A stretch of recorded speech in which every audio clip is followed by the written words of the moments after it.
కాకినాడ జిల్లాలో ఆర్థిక ఇబ్బందులతో చదువుకు దూరమవుతున్న పేద విద్యార్థులను శ్రీ యువసేన స్వచ్ఛంద సంస్థ భరోసా కల్పిస్తోంది. దాతల సహకారంతో స్కాలర్షిప్లు అందిస్తూ వారి ఉన్నత చదువులకు శ్రీ యువసేన బ్లడ్ బ్యాంకు చేయూతనిస్తోంది. ఇక స్కాలర్షిప్ కార్యక్రమానికి సంబంధించిన మరింత సమాచారాన్ని మా కరెస్పాండెంట్ ఉదయ్ అందిస్తారు.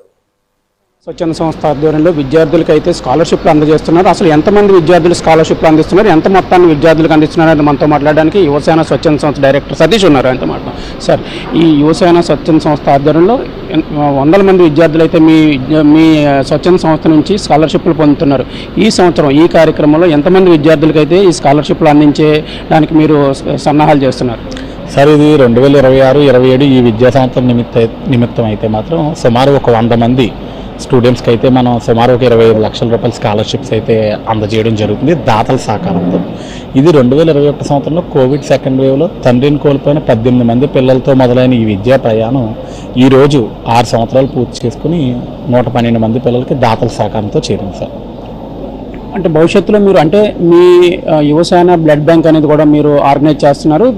దాని ద్వారా కూడా వేలాది మంది ఆపదలో ప్రాణాపాయంలో ఉన్న వారికి ప్రాణాలు అందించడం, రక్తం అందించడం జరిగింది. రక్తం ద్వారా వాళ్ళ ప్రాణాలు నిలబెట్టడం జరిగింది. మీరు ఇటువంటి స్వచ్ఛంద సహాయ కార్యక్రమాలు భవిష్యత్తులో ఇంకా ఏం చేయబోతున్నారు? ఇలాంటి విద్యార్థులకి భవిష్యత్తులో మీ సంస్థ నుంచి ఏమేమి చేయూత అందించబోతున్నారు? సార్, భవిష్యత్తులో అంటే చూడండి సార్, అంటే 6 ఏళ్ల క్రితం 18 మందితో మొదలైంది, ఇప్పుడు 112 మంది పిల్లలకి చేయండి.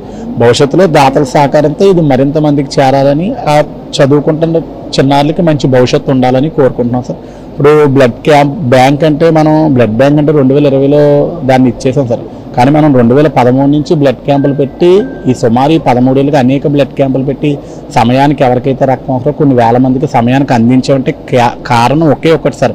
మనం బ్లడ్ క్యాంప్ పెడుతున్నాం, మీరు వచ్చి స్వచ్ఛందంగా రక్తదానం చేయండి అని స్నేహితులను పిలవడంతో వారు స్పందించి వారు రావడమే కాకుండా వారి కూడా మరికొంతమంది స్నేహితులను తీసుకొచ్చి అధిక సంఖ్యలో రక్తదానం చేయడం వల్లే ఈరోజు మనం అనేక మందికి చేస్తున్నాం. అంటే ఇక్కడ రక్తదానం మనం క్యాంప్ పెట్టి సమయానికి అందించుంటే రక్తదాతలు గొప్పతనం సార్.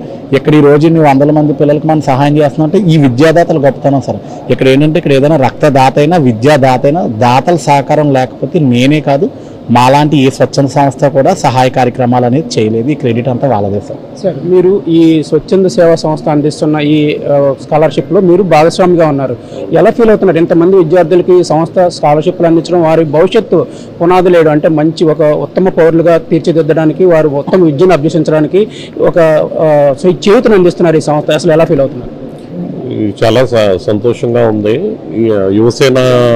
యువసేనతో మాకు సుమారు 15 సంవత్సరాల నుంచి మాకు అటాచ్మెంట్ ఉంది. వాళ్ళు చేసే కార్యక్రమాలు ప్రతిదానికి కూడా సపోర్ట్గా మా అబ్బాయిని ఈయన యువసేన సతీష్ గారు ఫ్రెండ్స్ వల్ల ఇది అలాగా కొనసాగుతుంది.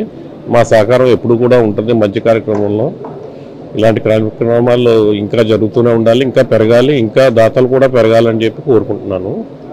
తండ్రులు పోగొట్టుకున్న 18 మంది చిన్నారులతో ప్రారంభమైన ఈ స్వచ్ఛంద సంస్థ విద్యార్థులకు స్కాలర్షిప్ను అందించడానికి ముందుకొచ్చిన ఈ యువసేన స్వచ్ఛంద సంస్థ ఈరోజు సుమారు 23 లక్షల స్కాలర్షిప్ను అయితే విద్యార్థులకు అందించడం చాలా గర్వకారణం చెప్తున్నారు. అలాగే ఈ ఆపదలో ఉన్న ప్రాణాపాయంలో ఉన్న కొంతమందికి రక్తదానం చేసి కూడా వీరు వాళ్ళ ప్రాణాలు నిలబెట్టింది అయితే ఇక్కడ మొత్తం జిల్లా వ్యాప్తంగా అయితే ఈ బ్లడ్ బ్యాంక్ అయితే ఒక పేరు ప్రఖ్యాతులు సంపాదించింది. ఈ నేపథ్యంలోనే ఇక్కడ ఈ సందర్భంగా అంటే విద్యార్థులకి స్కాలర్షిప్లు అందిస్తూ వారి భవిష్యత్తుకు పునాదులు వేస్తూ వారిని ఉన్నతమైన చదువులు అభ్యసించడానికి చేతులు అందిస్తున్న ఈ యువసేన స్వచ్ఛంద సంస్థను అయితే పలువురు ప్రశంసిస్తున్నారు. మెగా న్యూస్ కోసం దొరబోతు ఉదయ్, కాకినాడ నుంచి.